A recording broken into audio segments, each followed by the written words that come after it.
All right, thank you, James. Rochester City Council has announced members of the brand new Police Accountability Board. That board will have the power to determine if an officer's actions amounts to misconduct and, if so, punish the officer. That last part is key. It's the new change in all this. Christian Garzone had the chance to meet a couple of these members tonight. Christian, what was your takeaway?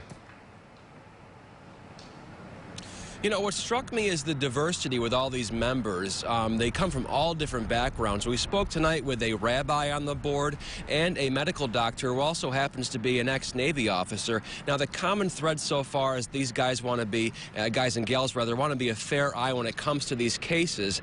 And also they want to work with everybody involved, including law enforcement. These 9 community members have been appointed to the Police Accountability Board.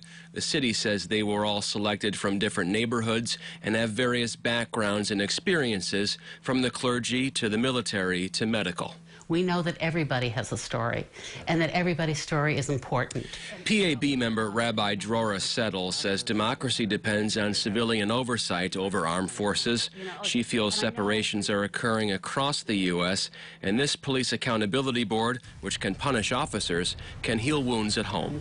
One division has been between particularly people of color and the police. I hope that the PAB will be a way that we can build a fair and transparent process.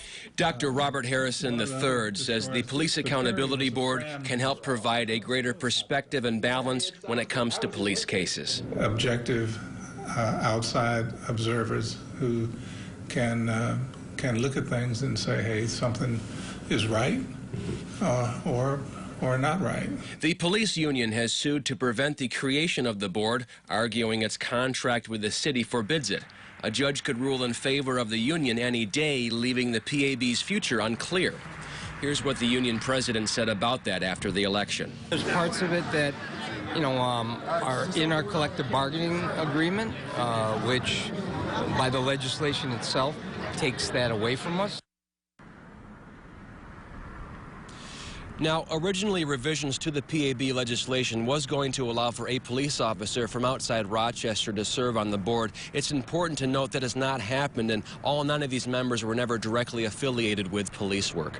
From Exchange Street in Rochester, Christian Garzone, News 8. Adam Marine, right back to you guys in the studio. Christian, thank you. Now, the PAB will be selecting an executive director soon and undergoing some training with law enforcement in the coming days.